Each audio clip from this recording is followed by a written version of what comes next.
Welcome back. You're watching Business Morning on Channels Television. Don't forget, you can be part of the conversation on Twitter. We are at BizMorning, at Channels TV, at Harriet Agbeni, or at Bosun Business. And of course, don't forget, you can also send us emails. So businessmorning@channelstv.com is where you should send your mails to if you want to make contributions on the program. Of course, send your comments. Now, in the last couple of days, fuel queues have resurfaced across the country. Let's try and understand this with Bosun Omofayo, Business News Editor, as he takes us through facts and figures from the energy market. Hello again, Bosun. All right, thank you. I'm just hanging in here to take a look at this. But of course, it's very difficult, Harry, to understand how these things work. One day you have a petrol scarcity, then you pay more for petrol products, then you have the shares of these companies, these energy giants on our markets, or at least by their size, going up or going down. Then you're trying to find out what's really happening. But let's take a look at where we're starting off now with this oil majors, oil retailers on our markets. Now, this is what you've seen here on your TV screen. Look at this. Forte Oil is one of the biggest oil retailer, indigenous oil retailers, owned almost 100% by Nigerian investors. That are usually called the poster boy for the oil retailers. 1.05% up north, and you see the volume there less than 400,000. That's quite significant for the size of Forte Oil. But you find Mobil, which is also another energy giant, but not a Nigerian brand, as it were. Though it's called Mobil Nigeria, but of course we all know it's from the United States. 155, finished flat at that volume, less than 20,000 there. Now, go on to MRS. Now, if you look at this MRS, this is one of the oil retailers, but this is one company that has been static on the trading board for a number of weeks. There's no single price movement for the last 2 weeks in MRS. 50.54 closing price, and volume is also very, very small. This is a company you need to watch what is going on in MRS, and it's being squeezed in by the big boys. Forte Oil, Oando, Total and Mobil, and the heckling in MRS here. Now, talking about Oando, we talked about this with Harriet a little while ago. This company, Nigeria's largest indigenous energy trader, selling down on its downstream activities, pushing that majority of that, share of that portfolio to new investors, Vital Group and Helios Investment. Now, Oando hasn't released its full year, including Q4 2014. You go on the website, you can't find it yet. And it's very surprising, this big oil company hasn't turned its numbers to the market. But investors, well, perhaps they aren't worried. We've seen that consistently.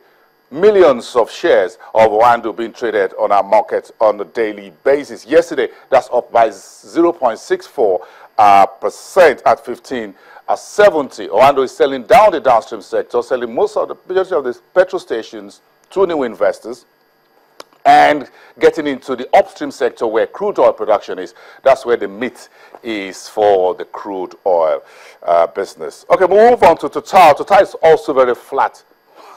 Look at this, 191 units, and the price was flat. So investors holding these shares hardly sell them. They hold them in blocks. The major deal makers at the end of the year. Of course, if the price doesn't move, don't worry. When the dividend comes in, the big guys will get the big chunk of that. Seplat, that's the only exploration and production company in the oil sector that we have indigenous listed on the London Stock Exchange and our own bourse here in Nigeria. That's about 343. That's the most highly capitalized company within the oil and gas.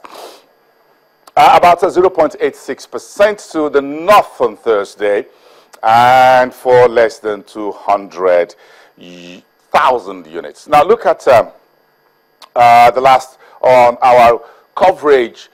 Corn Oil, another indigenous oil company that's been pushed into far second position by Oando. Corn Oil used to be a front runner, now it's lagging, but in terms of price, it's still strongly higher than Oando at 15.70. Corn Oil is trading 40.85, but the price has been really flat for a number of sessions, so it's been ... Then you find the volume there also very small because there's no liquidity in there. The float is very small, and we're not seeing much of activity there. Now look at the, let's show you what the the markets looks like in the oil and gas, if we squeeze together all those numbers and put them in some measure of indicators. The daily index return for that sector was a positive 0.75% on Thursday. Year to date, since January the 1st, you're looking at 7.5% negative. The entire market's done a negative 5.54% yesterday. The oil and gas index is about close to 3% higher than the broader market. So it's underperforming the market. That's how you put it, technically speaking. Price to earnings, now that is giving you 8.6. It was 8.5 on Wednesday. Now it's 8.6. With yesterday's 0.75, this is slightly better. And that also means the broader market is also slightly better from 10.0, now at 9.8 when it comes to the price to earnings of our market. Dividend yield, of course, is going to stay this way until we see the second quarter numbers or first half of 2015 from those oil retailers, including Seplat. Now, look at the big story out there, which is whether you have shares of these companies or not, you're all impacted by the resurgence of petrol scarcity across Nigeria. Petrol prices at the pump stations climbing higher. Now, this is a lot of brickbats. Who is to blame? Who blames who? That's the problem. But we know there's a problem. From Abuja to Lagos and part of the southwest, petrol stations are rationing fuel. Others have their pumps hanged up there and they're not dispensing.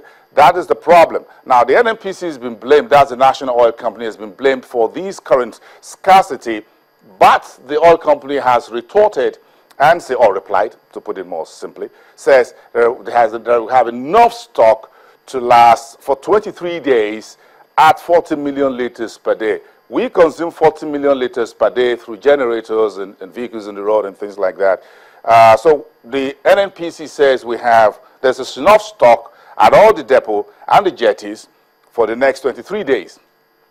And that takes you to the end of July. But the key question is, at this consumption rates, why do we still have petrol scarcity? Why do we have the queues coming back on our streets and highways due to a lack of petrol stations dispensing fuel? Now, the operator says, well, the retailer says there are poor loading operations at the Apapa depot. That's where you find about 80% of the total 40% or 40 million liters that we consume in Nigeria. So that is where that story currently is. That is where we're going to the weekend. We do have a very great weekend. Whether you're getting it at whatever price, say, do have a great weekend. Stay warm. The rains are here, but you need more heating oil, and that's where you need petrol in your generators. And, well, also to get electricity up and running. Harriet, back to you.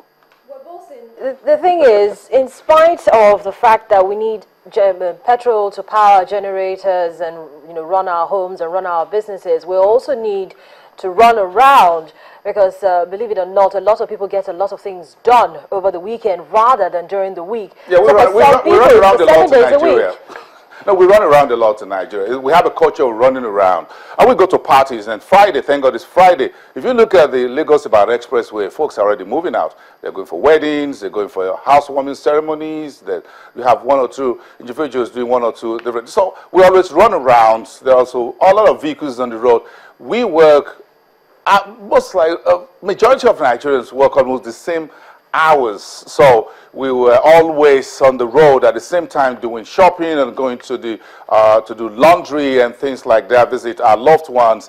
So to that extent, we're always on the road. So we burn a lot of petrol and diesel on a daily basis. We don't have stable electricity, so a lot of households are poor, so they need kerosene to power their stove to do the cooking and things like that, to get some energy in their homes, which are small apartments, one room, self-contained, face me, I face you, as you call it here in Nigeria. So it's quite a lot of issues here. So we need to move around. You need petrol supply, 40 million liters a day for 170 million people. That's quite a lot. Okay, then, Bolson, do you feel that this is a way for the petroleum marketers to force the federal government's hand? I mean, they've been talking about removing fuel subsidy all this while, and they're not getting any clear policy statements or policy directions from the federal government, whether this is going to happen now or in the medium to short term. Well, Harriet, I'm going to tell you this. We are not in the oil business, but I can tell you for sure, if you're selling petrol in Nigeria at the size of Owando or Total or whatever, you will definitely have an idea what the government is doing. You don't get into that business without being in the know. So we may not know, you and I may not be aware, but I know if you are in that industry, you will definitely have an idea where the government is moving next. It's not something you just go to the middle of the night. You get involved in oil and gas business in Nigeria, you're a big boy. It's a very big industry. I don't want to use the word cartel, but it's a very big group, very influential, along the political, whatever, lines. So doing oil retailing business in Nigeria is big business. That's the country's economic backbone. So you will have an idea whether the government will deregulate. And of course, the deregulation and liberalization in that sector has been in a discussion for almost my entire career, heading to 30 years. It's always almost every day seminars and conferences about deregulating the downstream sector, even during the military era. So it's always been a conversation. Bolson, the problem with this particular one now is that nobody is saying anything. Yeah, we're just seeing the queues resurface across filling stations, at filling stations across the country, and nobody is bringing out any information, not from the federal government. We're not even hearing from the petroleum marketers.